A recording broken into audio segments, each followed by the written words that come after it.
22 अगस्त 1891 को James Bartley और उनके कुछ साथी फॉल्कलैंड आइलैंड के पास में एक समुद्र में वेल का शिकार करने के लिए जाते हैं। जेम्स बार्टली की उम्र उस टाइम 21 साल थी और वो फॉल्कलैंड आइलैंड्स में ही रहा करते थे। वेल का शिकार उस टाइम उसके मीट और ब्लबर के लिए करा जाता था। ब्लबर एक टिश्यू होता है जो बाद में ऑयल में कन्वर्ट करा जाता है, जो उस टाइम पर इंडस्ट्रीज में यूज हुआ करता था। वापस आते हैं 22 अगस्त के दिन पर। जेम्स बार्टली और उनके साथी के लिए वेल का शिकार करना कोई नई चीज नहीं थी, लेकिन इस बार कुछ ऐसा होने वाला था जो जेम्स बार्टली की पूरी जिंदगी तबाह कर देगा।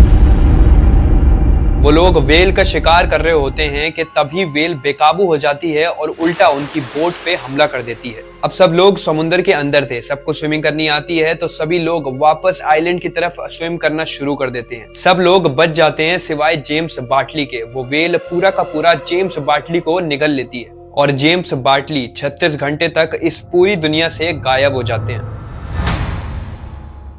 और यही कहानी लाती है हमें हमारे आज के टॉपिक पर, क्या होगा अगर वेल आपको पूरा का पूरा निगल ले।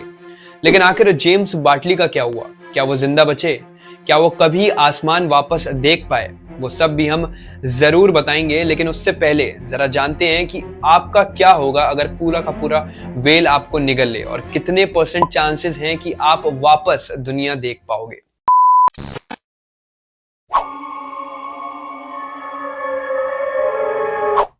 ब्लू व्हेल सबसे बड़ा जानवर है इस दुनिया का। कंपैरिजन के लिए बता दूं, उसकी जुबान इतनी भारी होती है जितना भारी एलिफेंट होता है, और उसके अंदर इतनी जगह होती है कि उसमें आराम से 400 से 500 आदमी फिट हो जाएंगे।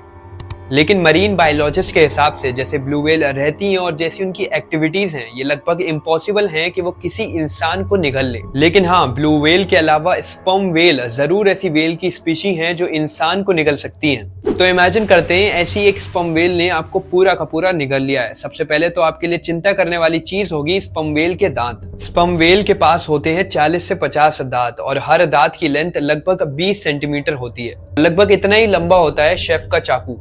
तो जैसे ही आप वेल के मुंह में घुसोगे, आपके बॉडी के कट के पीसेस हो जाएंगे। लेकिन मान लेते हैं आप लकी थे और उसके दांत से बचकर सीधा उसके हलक में पहुंच जाते हैं। यहाँ पर बहुत ही अंधेरा होगा और ये बहुत ही चिपकी हुई सी जगह होगी। आपको यहाँ पर सांस लेने में भी प्रॉब्लम होगी क्योंकि यहाँ पे ऑक्सीजन कम और मीथेन गैस ज्यादा होगी, और आप धीरे धीरे वेल के हलक के नीचे जाने लगोगे। यहाँ पर हाइड्रोक्लोरिक एसिड बहुत ज्यादा होगा, जिसकी वजह से धीरे धीरे आपकी स्किन जलना शुरू हो जाएगी और थ्रोट से होते हुए आप वेल के पेट में पहुंच जाओगे। और ऐसे जैसे वेल के पास 4 स्टमक हैं, आप एक स्टमक से दूसरे स्टमक जाओगे और दूसरे से तीसरे और तीसरे से चौथे में। और जो एसिड वेल के पेट में होगा वो आपकी बॉडी को पूरा जला देगा और आपकी सिर्फ हड्डियां बच जाएंगी, और शायद आपकी हड्डियां वेल के एनस से निकल जाएंगी।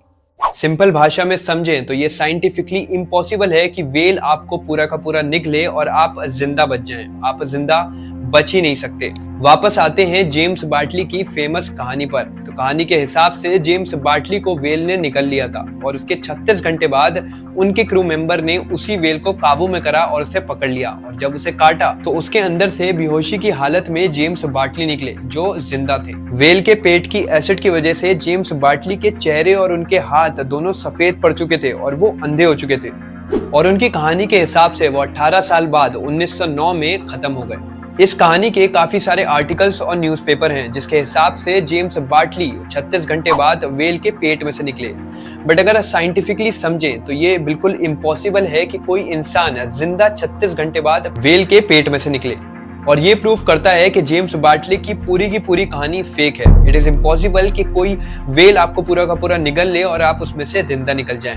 इसी के साथ खत्म करते हैं इस वीडियो को। I hope you like it. See you next time. Bye bye.